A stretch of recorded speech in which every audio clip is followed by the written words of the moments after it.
Hey guys, welcome back to releasethecraftin. We're still here for day 2 of artwitchaugust. And you guys, for whatever reason, on this particular day, everything went wrong. So my entire plan for this day has changed multiple times. But what's this day? Day 2 is familiar, and I'm doing primary colors. And what I wanted to do was use my familiars, my kitty cats, but then my computer died. It just won't turn on ever again. It's dead forever. And that's how I print stuff in my house, because printing stuff from my phone is wonky and takes ages. So I ended up not being able to use the pictures of my kitty cats and had to find another solution for how I could use a familiar for the things. And so then I ended up digging through my stash to find some stuff, because I was like, you have to have something with cats on it. And I did. I have these little tiny sticker books that are like super aesthetic, and I was like, okay, perfect, there's some cats in these books. And then I pulled a bunch of them out and was like, alright, here we go. Then I sat down, and then I realized that because I told myself I would just do my challenges in the order in which they are listed, I now had to do them in primary colors. And you know what, guys? The primary color booklets that I had that would match these aesthetics didn't all have cats in them. And then I started fighting with myself about what I was actually doing, but I'd already committed to the bit, because as you see, at this point, I hadn't realized that I didn't have the right books for the right colors at this point in the game. And I had already inked everything. So I had to double down. I did manage to find a couple of cats. One like really close up cat and one really far away cat. That cat right there with the little sunset like moon situation behind it is a teeny tiny cat in that picture. And then I managed to find one that's got a really cute little chunky orange cat close up. So that's my familiar for the prompt. And then I was like, you know, just F it. We're just going to do the aesthetics. We're going to have the vibes. And then I will have a couple of kitties to represent the familiars. But I'm already mad about my computer breaking and dying, and my printer now being useless. So here we are. So yeah. That's the story of how we got here today. What are we doing, though? We're making these cute little film strip, like little mini cards. I think they make really cute, like, little accessories, little add-ins for pockets, little, like, hangy bits for other things, if you want to, like, string a bulb pin through one of them and add them on there. They're really cute. I have this die. I've never used it for anything, like, outside of Happy Meal. So I was like, you have to use this die. Make it happen.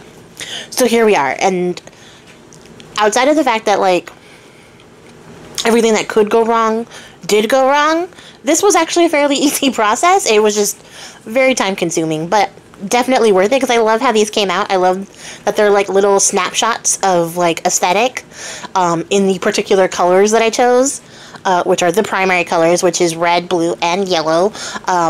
I don't think I mentioned this in the last video, but I did do a video on color theory really quick, like a really quick little refresher video. So if you aren't sure what some of these terms mean for this challenge, you can check it out. I will probably add it to the playlist, but it's on my channel for sure if I haven't added it to the playlist already.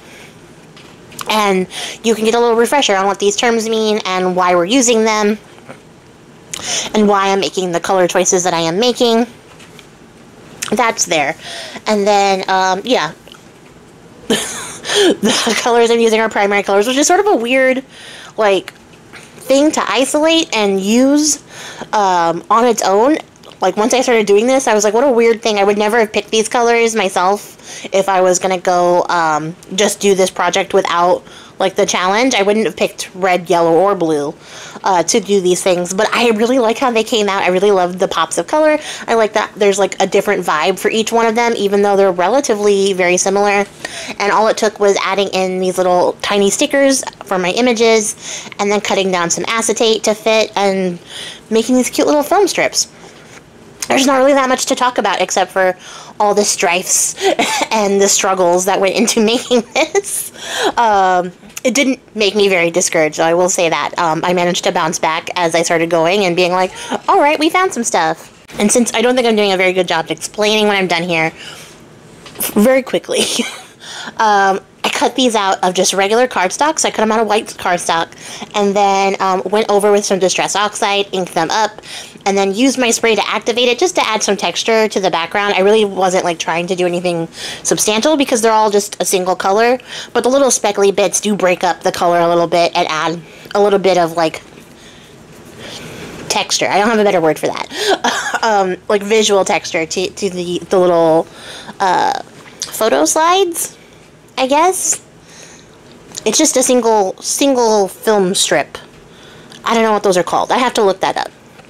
And then I went and picked out some images that matched the colors, and then I cut some acetate down to size to make a little window, and I'm just gluing everything together, putting everything where it needs to go, lining it up so that it doesn't overlap or hang over the edges, and sticking it all together for these really cute little little film strips. And you could probably do something very similar to this by just folding up a little bit of cardstock and using a punch to punch out a hole so that you have like a little specimen window or a little slide window.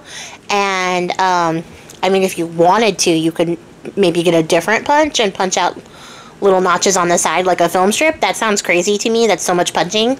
But I have seen little tiny square punches like this, so it is possible. I would just stick with the overall rectangle and be set. But you can recreate this look very similarly, very easily, using what you have at home if you don't happen to have a die or a die cutting machine. So don't feel like you have to. It's very possible to do this without. And then I decided after I got to this stage that they needed a little something extra. And here's where like more things that could go wrong went wrong, is that I didn't realize how staticky these would be with the acetate on them. And they were super staticky. And also, if you've ever used the Distress Embossing Glaze, it's very, very fine. It's a very fine powder, so it's also staticky. So the cards were stacked against me. I had to get very fussy with a brush to clean off some of these. It was okay. I don't mind getting very fussy, but it was a little bit frustrating, given the amount of frustrations I already had when I started making this video. But I persisted, and I'm glad that I did, because they came out really cute.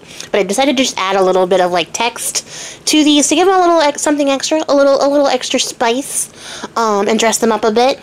And as you can see, this process, tedious, but worth it. It definitely is worth it at the end. I was really happy with how they came out. I used the fossilized amber for the yellow, and for the blue I used uncharted words are really hard, uncharted mariner. And for the red, I couldn't find my red. I have a crackling campfire embossing glaze, but I couldn't find it because this project was cursed from the beginning. And I ended up using Rusty Hinge, which is kind of an orangish color, but up against all the red, it actually worked out really well. So it doesn't look too super off. So there's some substitutions that can be made.